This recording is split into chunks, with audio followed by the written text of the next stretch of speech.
அடுத்து தமிழக அரசின் வருவாய்த்துறை செயலர் ககன்தீப் சிங் பேடி தலைமையிலான குழுவினர் அங்கு ஆய்வு மேற்கொண்டு வருகின்றனர். இந்நிலையில் நெல்லை மாவட்டத்தின் கடற்கரை கிராமங்களான கூத்தன்குழி, பஞ்சல், கூட்டப்புளி, பெருமணல், இடிந்தகரை, உவரி, கூட்டப்பனை, கூடுதாழை ஆகிய கிராமங்களைச் சேர்ந்த பெண்கள் தங்கள் கிராமங்களை ஒட்டியுள்ள பகுதிகளிலும் இதேபோன்று கனிம வளங்கள் கொள்ளையடிக்கப்பட்டு வருவதாகவும், அதிக பரப்பளவில் மணலை தோண்டி எடுப்பதுடன் மணலை சுத்திகரித்து வெளியாகும் ரசாயன கழிவுகளை எங்கள் கடலில் விடுவதாகவும் குற்றம் சாட்டியுள்ளனர்.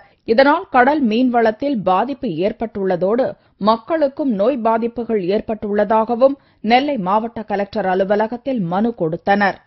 விவி மினரல் கம்பெனிக்காரங்க எங்க ஊர் பக்கத்துல எல்லாம் பண்றாங்க. அப்ப அதெல்லாம் தடுக்கணும். எவ்வளவு உரிமம் கொடுத்தாலும் எத்தனை வருஷத்துக்கு உரிமம் கொடுக்கறாங்க, அவங்க எவ்வளவு அளவு மண் எடுக்கிறாங்கறத ஆய்வு செய்யணும் அரசாங்கம். இப்ப தூத்துக்குடி மாவட்டத்தில் ஆய்வு செஞ்ச மாதிரி எங்க இடங்களையும் தனிம மணல்கள் அள்ளிட்டு போறாங்க. அதையும் திருநெல்வேலி, கன்னியாகுமரி மாவட்டங்களிலிருந்து ஆய்வு செய்யணும்னு சொல்லி தாழ்மையோட கேட்டுக்கிறோம். அதுக்காக தான் நான் கலெக்டர்கிட்ட மனு கொடுக்கறதுக்காக வந்திருக்கோம்.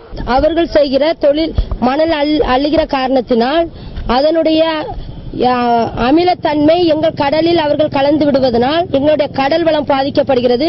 எங்களுடைய மீன் வளம் குறைவாக உள்ளது. எங்களுடைய இறால் வளம் அறவே வருஷத்துக்கு வருஷம் ஒரு இறாலுமே இல்லாமல் அழிந்து கொண்டு இன்று வரைக்கும் நாங்கள் கஷ்டப்பட்டு கடல் தொழில் செய்ய முடியாமல் நாங்கள் திணறிக் கொண்டிருக்கிறோம். தூத்துக்குடி மாவட்டத்தை விட நெல்லை மாவட்டத்தில் தான் இயற்கை கனிமங்கள் அதிக அளவில் கொள்ளையடிக்கப்பட்டு